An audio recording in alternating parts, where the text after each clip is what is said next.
Véronique, tu sais, je pars à la retraite bientôt, mais j'aimerais absolument te dire à quel point je suis contente que c'est toi qui as été choisie pour me succéder. Merci Diane, je l'apprécie sincèrement. Puis pour moi, c'est vraiment un honneur d'avoir l'occasion de prendre la relève à la direction du CQDM.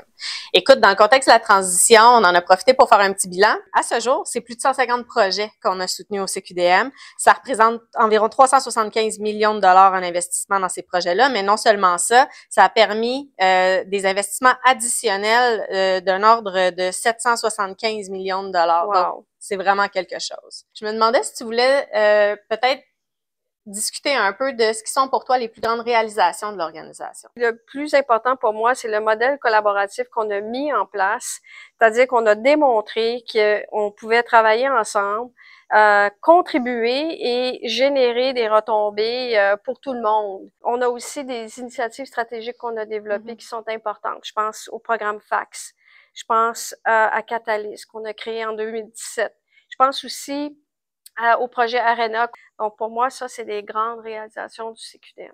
Au quotidien, les réalisations, c'est aussi les quelques 200 technologies qu'on a permis de maturer, puis environ 120 entreprises qui ont pris part à ces projets-là et qui ont bénéficié des résultats. Puis tu mentionnes collaboration. Pour le CQDM, l'importance de la collaboration et du modèle collaboratif, c'est pas uniquement dans la réalisation des projets de recherche, mais c'est aussi dans les liens que l'organisation tisse avec les autres acteurs de l'écosystème. C'est ça qui fait notre force aussi au CQDM, parce que tu sais, notre écosystème est très fragmenté, il y a beaucoup de joueurs, mais qui ont tous le même objectif final, c'est de développer des nouveaux médicaments. Alors, si on est capable, comme on a fait au CQDM, de travailler tous ensemble, ça crée un effet levier incroyable. Moi, Véro, j'aimerais ça savoir, maintenant que tu prends les rênes du CQDM, j'aimerais avoir une petite idée de quelle est ta vision pour le futur du CQDM.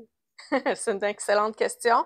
C'est certain que moi, je compte m'appuyer sur les forces du CQDM. La solidité de l'équipe qu'on a en place, qui est vraiment experte, une approche relationnelle humaine avec les parties prenantes de l'écosystème, que ce soit les chercheurs, les entreprises, un modèle collaboratif, on en a parlé beaucoup. Donc, pour moi, de garder ces liens-là actifs et d'en créer des nouveaux avec des acteurs de l'écosystème, c'est clé.